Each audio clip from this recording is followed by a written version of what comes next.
ya kak, kirim S2 4 Ultra ke Maluku sambil kita mendengarkan pengajian biar adem. Yang pertama, salah tafsir. Apa contohnya? Sebagian besar orang menganggap hasanah di dunia yang kita minta-minta itu adalah dalam kebenaran. Betul nggak Pak? Rabbana atina fid dunya hasanah wa fil akhirati hasanah wa qina azabannar. Sehingga kalau kita lihat orang kaya, kita takjub nih hasanah dunia Bapak ini. Ya, rumahnya bagus, mobilnya bagus. Hampir sebagian besar umat Islam menafsirkan hasanah dunia ada dalam materi, dalam pangkat jabatan, dalam popularitas, dalam kecantikan wajahnya, ketampanan wajahnya. Oh, ini hasanah dunianya. Ini salah tafsir hadirin sekalian. Yang mengajarkan doa ini adalah Allah Ta'ala langsung kepada baginda Rasulullah SAW di dalam Al-Quran. Dan ketika Nabi SAW membaca doa ini, sahabat mengaminkan. Tapi coba kita baca sirah Nabawiyah, kita baca hayatul sahabah, hikayatul sahabah, kehidupan para sahabat. Banyak sahabat yang miskin. Bahkan Nabi satu hari makan, satu hari tidak. Banyak sahabat yang pakaiannya bertambal-tambal, compang-camping. Ada sahabat yang gak punya baju, cuma kain selembar kain untuk menutupi auratnya. Lantai rumah mereka tanah, tidak ada perabot macam-macam. Bahkan ada yang mengajal batu, perutnya dengan batu karena laparnya. Pertanyaannya, apakah kehidupan sahabat tidak hasanah? Sementara doanya Rasulullah SAW pasti diijabah oleh Allah. Rabbana atina fid dunya hasanah, minta hasanah di dunia dan Allah pasti kabulkan. Tapi ternyata kehidupan Rasulullah sangat sederhana, jauh di bawah kehidupan kita. Kehidupan sahabat-sahabat banyak yang sangat sederhana. Ternyata hadirin sekalian, ulama-ulama akhirat menafsirkan hasanah dunia adalah dalam ketaatan.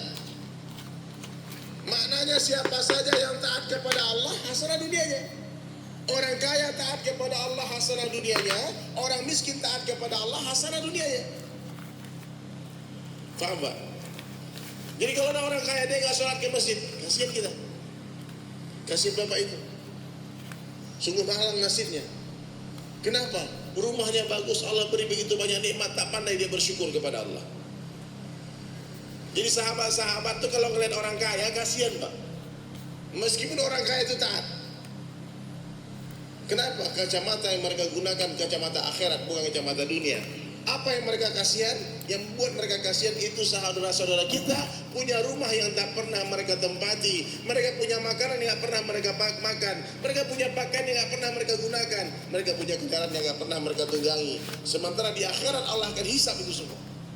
Kata Sayyidina Ali radhiyallahu anhu, rezeki yang halal akan dihisab, harta yang halal akan dihisab, yang haram akan diazab. Jadi hasanah dunia itu dalam apa? Ketaatan. Miskin dia, taat dia sama Allah, hasanah dunianya. Tak ada hubungannya kebahagiaan itu dengan kaya dan miskin. Kebahagiaan manusia itu hubungannya dengan ketaatan. Orang kaya taat kepada Allah, bahagia dia. Orang miskin taat kepada Allah, bahagia dia. Artis-artis taat kepada Allah, bahagia dia. Presiden taat kepada Allah, bahagia dia. Gubernur taat kepada Allah, pasti bahagia. Bupati taat kepada Allah, pasti bahagia. Wali kota taat kepada Allah, pasti bahagia. Pak Camat taat kepada Allah, pasti bahagia. Pak RT, Pak RW, semuanya kita nih hadirin sekalian, kalau taat kepada Allah pasti bahagia. Sebagaimana Allah telah menetapkan rasa gula itu manis. Orang kaya makan gula, katakan gula itu manis. Orang miskin makan gula, katakan gula itu manis. Orang kampung makan gula, katakan gula itu manis. Orang desa, orang kota makan gula, katakan gula itu manis. Presiden, gubernur, bupati, semuanya makan gula, dia akan katakan gula itu manis. Berjamaah makan gula akan katakan bagaimana rasa gula? Manis. Sendirian matikan lampu malam hari, ambil gula makan, bagaimana rasanya?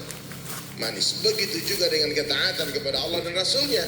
Berjamaah kita taat kepada Allah, kita bahagia berjamaah. Sendirian kita taat kepada Allah, kita bahagia sendirian. Jadi taat itu nikmat. Taat itu nikmat, taat itu penting. Bagaimana supaya kita bisa taat kepada Allah? Yang pertama, kita mesti mengenal Allah. Siapa saja yang mengenal Allah, dia pasti akan mencintai Allah. Siapa saja yang mencintai Allah, dia pasti akan takut kepada Allah. Siapa saja yang takut kepada Allah, dia pasti akan mentaati Allah. Takut kepada Allah ini berbeda dengan takut kepada makhluk. Orang kalau takut sama makhluk dia lari menjauh, dia sembunyi. Tapi orang yang takut kepada Allah, dia akan lari mendekat merapat kepada Allah.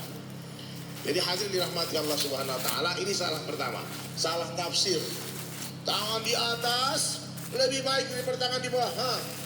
Ini bukti Islam mengajarkan kita untuk kaya. Betul gak Pak? Salah hadirin mulia. Itu penafsiran hadis itu bukan pentingnya jadi orang kaya, tapi pentingnya jadi orang beriman kepada Allah. Orang kalau beriman kepada Allah dan Rasulnya dan kehidupan akhirat, dia tak mungkin meminta-minta kepada siapapun kecuali kepada Allah. Semiskin apapun dia, tak akan mungkin dia meminta. Buka mata Pak, yang ada yang tertidur Pak. Buka mata, kalau tutup mata pasti tertidur. Ya, buka mata, kalau mata tertutup, kuping tertutup. Ya, kita jarang-jarang jumpa Pak, sekali setahun mungkin kita jumpa. Mungkin setahun yang lalu saya kesini, sekarang lagi sini lagi. Jangan sampai kita jumpa sebentar ditinggal tidur. Jadi tangan di atas lebih baik daripada tangan di bawah, itu penafsirannya pentingnya iman. Bukan pentingnya jadi orang kaya. Orang yang kaya hanya mulai duitnya banyak tapi tak beriman, tetap mengemis. Cuman bedanya kita nggak nampak dia mengemis, bukan di lampu merah dia mengemis, tapi dia mengemis proyek ke pemerintah. Minta sogok sana, sogok sini, sogok menjilat sana, jilat sini. Jadi hadirin mulai pentingnya iman. Orang yang beriman, semiskin apapun dia, tak akan pernah dia meminta kepada siapapun kecuali kepada Allah. Dan seorang hamba sahaya di zaman sahabat hadirin mulia, miskin dirinya pun bukan dia yang punya, dia menjaga kebun miliknya Sayyidina Utsman bin Affan radhiyallahu an. Kemudian dilihat oleh seorang sahabat, dia makan roti. Satu roti dia makan, kemudian dibelah roti dibasi sama anjing satu ekor. Miskin hamba saya, tangannya di atas. Di mana mereka belajar agama? Di masjid bersama Rasulullah sallallahu alaihi wasallam. Jadi rahmati Allah Subhanahu wa taala, penting iman. Perkara yang paling penting dalam kehidupan manusia adalah perkara ketaatan kepada Allah dan Rasulnya. Perkara yakin iman kepada Allah dan Rasulnya. Tidak ada perkara yang lebih penting dari ini hadirin sekalian. Kalau ada yang galau hari ini Pak, ada yang stres, pasti imannya rusak. Saya stres bukan karena iman Pak, duit gak ada, banyak yang lebih miskin. Dia tersenyum. Iya dah. Saya kan gara-gara sakit saya susah Pak, banyak yang sakitnya lebih parah, dia bahagia. Janji Allah Ta'ala kepada orang beriman, laki-laki dan wanita, siapa saja yang beriman dan beramal soleh, baik dia laki-laki ataupun wanita, Allah berjanji akan memberikan mereka hayatun thayyibah. Allah akan berikan kehidupan yang baik. Allah berikan kehidupan yang lapang meskipun rumahnya sempit. Allah berikan hadirin kehidupan yang indah. Maka penting sekarang kalau ada masalah di rumah kita, mungkin kita sedang bermasalah dengan Allah. Perbaiki hubungan dengan Allah, dapat segala-galanya. Hilang Allah, hilang segala-galanya. Itu yang pertama, salah tafsir. Yang kedua, salah timing. Benar itu perintah Allah, jihad, perang, betul Pak. Asah pedangmu kital. Ada perintah Islam ini mengajarkan bagaimana cara menyembelih leher ayam, sampai cara menyembelih leher orang itu diajarkan dalam Islam. Ya Pak, cuma itu di Saudi orang hukum pancung itu Pak, itu pedang yang digunakan nggak sembarang pedang, bukan pisau dapur Pak. Ada adabnya semuanya, dan semuanya ada timing yang pas, yang waktunya benar. Hari ini banyak orang yang tak paham timing berdakwah. Dia duduk di kajian, kemudian dia keluar dari majelis, dia sampaikan langsung kepada semua orang. Pak, Ibu hadirin sekalian, ingat, tak semua yang kita dengar di majelis ini boleh kita sampaikan di luar. Pak, tidak semua yang kita dengar di majelis ilmu boleh disampaikan di majelis dakwah.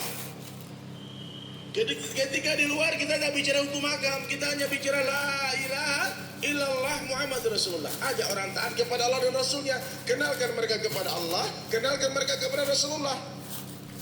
Kalau hukum hakam dibahas di majlis ta'lim, di majlis ilmu. Satu orang habis bicara duduk kajian tentang bab pernikahan. Nikah itu sunnahku kata Rasulullah SAW. Dibahas kan?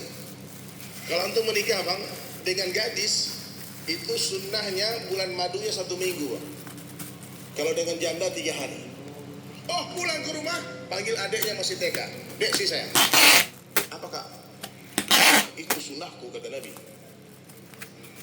Anak kita diceritakan tentang bab pernikahan. Kalau janda dek 7 hari nikahnya bulan madunya. Ini timingnya salah pak. Ini masih kecil kasih es krim pak. Dikasih coklat, pun diajarkan kisah-kisah Nabi. Bukan bab pernikahan. Kenapa? Timing yang salah itu benar yang disampaikan tapi nggak tepat. Kepada siapa disampaikan? Timingnya nggak pas. Anak kecil itu biarkan nanti dirawat dia, nanti kalau dia tumbuh dewasa, insya Allah kalau sudah waktunya datang dia temukan jodohnya, pasti dia minta nikah sendiri. Ya. Sekarang banyak terjadi masalah di masyarakat. Kenapa? Banyak orang yang salah timing. Orang belum sholat di pengamen-pengamen di jalan. Anak-anak band belum sholat masih pada mabok. Datang ini jenggot-jenggot pak. Musik haram pak. Antum bicara musik haram sama orang lagi mabok. Bicara musik haram sama orang lagi sholat. Bukan hidayah yang udah curah-curah. Bisa-bisa pecah itu gitar di kepala kita pak. Itu timingnya salah. Suruh dia sholat dulu dong. Bicara sholat dulu. Ya, benar yang untuk sampaikan tuh pak. Musik itu, ya, sama apa disampaikan.